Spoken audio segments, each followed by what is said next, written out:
Iroquois Theater opened November 24th, 1903, and the musical that was opening up for this new theater was Mr. Bluebeard. This beautiful theater that was just actually put into construction a few months before was said to be totally fireproof. Despite that, there was one fire department captain who noted there was no extinguishers, sprinklers, alarms, telephones, or water connections.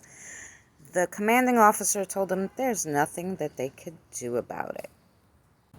Just 6 weeks after it opened, on December 30th, 1903, the theater was packed to capacity and then some.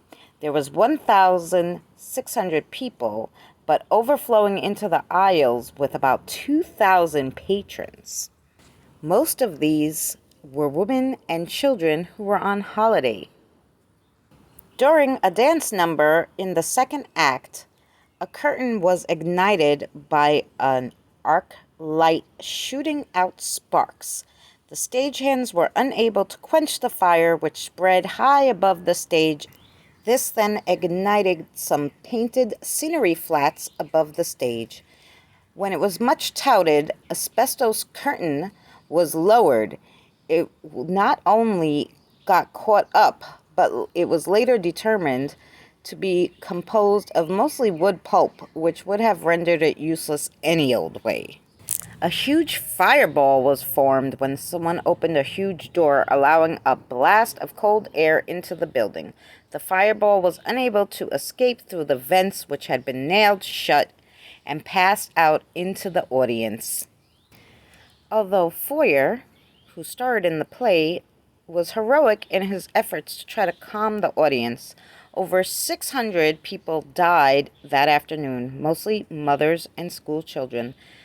Because this building was built to be fireproof, there were hidden fire exits, which no one could find, false doors, locked gates, unfamiliar locking mechanisms, doors opening inwards, becoming jams when people pressed against them to try to get out.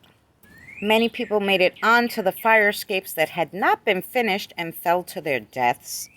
The iron gates that were barricading the stairway to the upper level prevented many patrons from escaping, and a large amount of the charred bodies were found in these stairwells, trampled, crushed, and suffocated.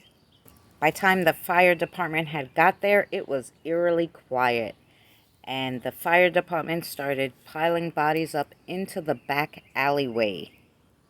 Because of this disaster, a lot of building fire codes were changed for the better. Still, the 600 people who died needlessly in that fire still roam the place today. The theater reopened in 1926, being renamed the Oriental Theater. Anne Gastoya, who starred in Wicked, which ran in that theater from June 2005 to January 2009, actually went on Celebrity Ghosts to talk about this theater. She said the theater was extraordinary, beautiful, historic American theater. However, she rarely ever went in the alley called Death Alley. She said it was very dismal and gloomy there. It felt terrible to go. During one of her performances that was on December 30th, the anniversary of the fire, Anna had a very big paranormal experience.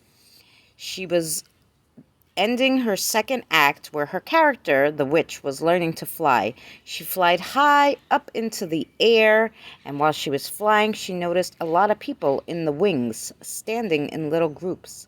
After the show, she walked down a long deserted hallway to get to her dressing room when she hears children crying. A minute later, she sees a woman and 2 children standing at the end of the hallway dressed in winter period clothing. She nods, the mother nods back, and then they disappear down a hallway and around a corner. Kevin, a co-owner of Weird Chicago Tours, says This site is the most haunted in the city. They get so much activity.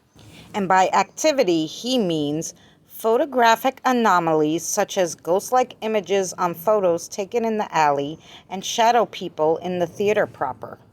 He's actually seen what appears to be an apparition as real as you and me wandering around the alleyway. You can find many more ghost stories relating to this theater online, but that's it for me today, guys. Thanks so much for joining me, and we'll see you on the next adventure.